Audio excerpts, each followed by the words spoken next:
Petugas gabungan Satpol PP bersama TNI dan Polri mengevakuasi seorang wanita yang hendak melahirkan di tengah banjir di kawasan Kebonpala, Jatinegara, Jakarta Timur pada Minggu malam.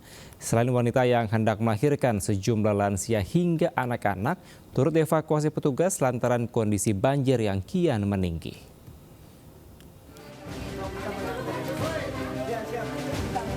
Ibu yang hendak melahirkan ini dievakuasi dari rumahnya yang terendam banjir hingga 2 meter di kawasan Kebonpala, Jatinegara, Jakarta Timur. Ia segera dibawa ke rumah sakit untuk mendapatkan penanganan medis.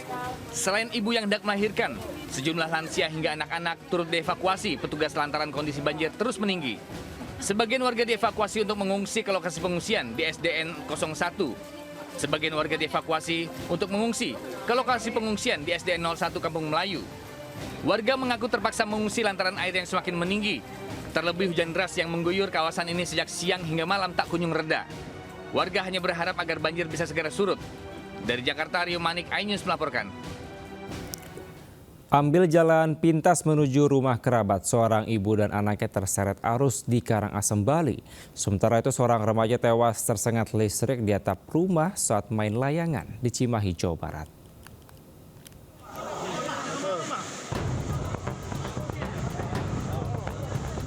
Warga mengevakuasi seorang ibu, Niluh Sutri Andiani, bersama anaknya Wayan Eka yang terseret arus sungai Pangkung Pinpitan di Desa Seraya, Karangasem, Minggu sore.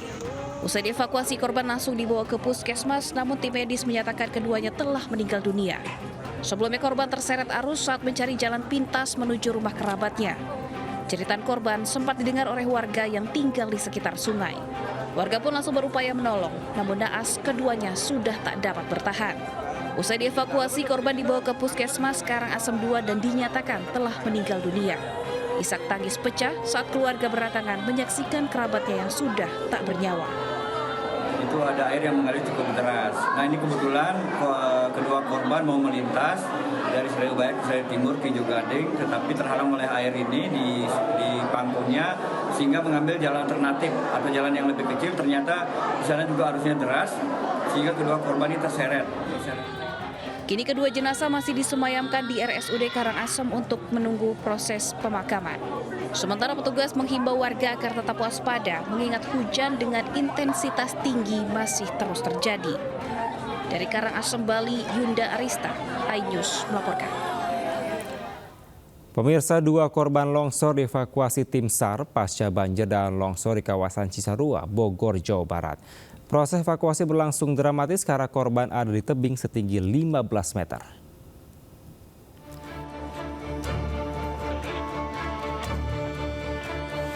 Petugas gabungan BPBD, tim SAR, TNI Polri, serta Damkar mengevakuasi 2 korban tertimbun longsor di salah satu villa di Kampung Sukatani, Bogor, Jawa Barat.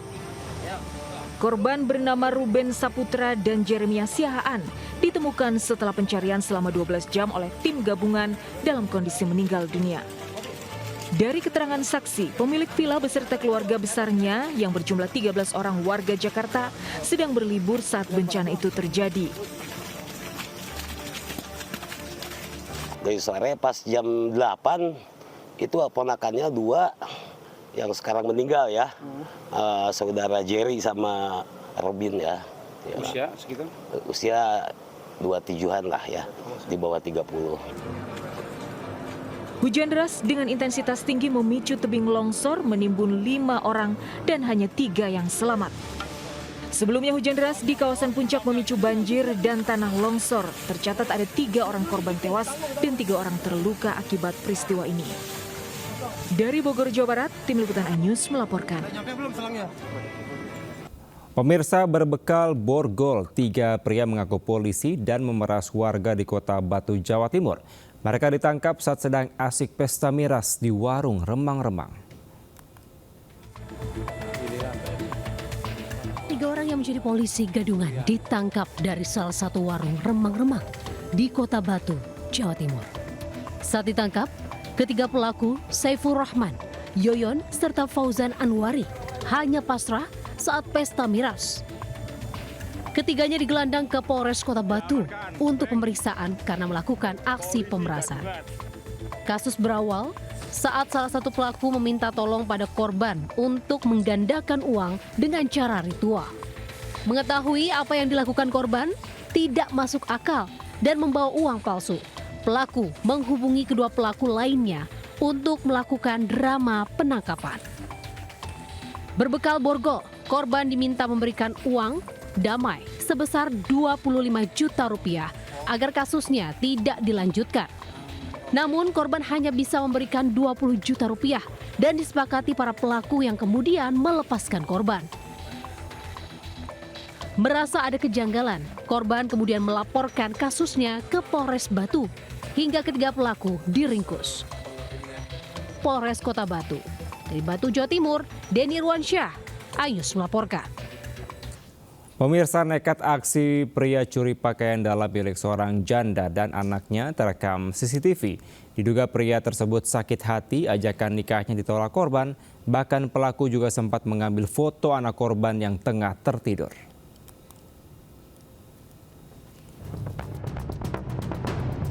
Viral rekaman video kamera pengawas warga di Dusun Molekan, RT 01, Tirtosari, Kecamatan Kretek, Bantul, Yogyakarta pada 5 Juli 2025 pukul 03.42 dini hari. Dalam video, seorang pria yang mengenakan pakaian dan penutup kepala berwarna gelap jelas terlihat mengambil beberapa potong pakaian dalam di jemuran pada teras rumah. Tidak hanya itu, aksi nekatnya berlanjut dengan mengambil foto korban dan anak gadisnya yang tengah tertidur dalam kamar melalui celah jendela menggunakan ponsel. Berdasarkan video yang viral, Polsek Kretek dapat informasi sosok pelaku yang berhasil dikenali dari postur tubuh dan gerak-geriknya. Pelaku pria berinisial T alias Tio, warga Kecamatan Pundong, Bantul, Yogyakarta, ditangkap di rumahnya. Motif sakit hati, ajakan menikahi korban ditolak jadi penyebab aksi nekat pelaku. Sudah adanya jalin hubungan antara pelaku dan ibu korban. Nah, di sini si pelaku tidak mau diputus hubungan. Jadi pelaku ini memang masih punya rasa dengan korban yang akhirnya mencuri untuk mendapatkan perhatian. Langkah mediasi disepakati kedua belah pihak untuk berdamai dengan catatan pelaku tidak lagi menghubungi dan mengganggu keluarga korban. Dari Bantul, Yogyakarta, Trisna Purwoko melaporkan. Polisi menangkap pelaku pembunuhan notaris asal Bogor. Satu pelaku merupakan sopir korban. Polisi masih menyelidiki dari motif dibalik perampokan yang berujung pembunuhan.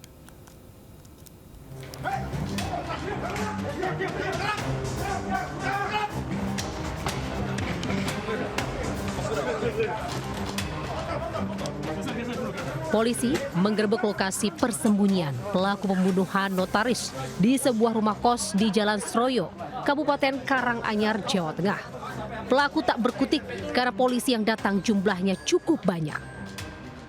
Lokasi persembunyian mereka terdeteksi setelah polisi memintai keterangan saksi, keluarga korban, dan hasil olah tempat kejadian perkara. 3 pelaku melarikan diri ke Jawa Tengah usai menghabisi nyawa korban. 3 pelaku yang ditangkap segera dibawa ke Polda Metro Jaya untuk pemeriksaan lebih lanjut. Kasus pembunuhan notaris terungkap 1 hari setelah jasad korban ditemukan. 1 dari 3 pelaku pembunuhan adalah sopir korban. Polisi juga mengamankan 3 pelaku lain yang diduga sebagai penadah hasil kejahatan. Kami masih mendalami motif terkait pembunuhan korban berinisial SA. Namun, dugaan sementara pelaku melakukan aksinya untuk menguasai barang milik korban. Untuk sementara, pasal yang kami terapkan adalah pasal 338 KUHP tentang pembunuhan. Untuk pembunuhan berencana masih kami dalami. Pelaku hingga kini masih menjalani pemeriksaan di Mapolda Metro Jaya. 3 pelaku membunuh Syarifah Sidah Altas, notaris berusia 60 tahun, dan membuang jasad korban di Sungai Citarum. Ketiganya mengambil mobil dan 2 telepon genggam milik korban. Di Jakarta Selatan, Helmi Sayangbati melaporkan.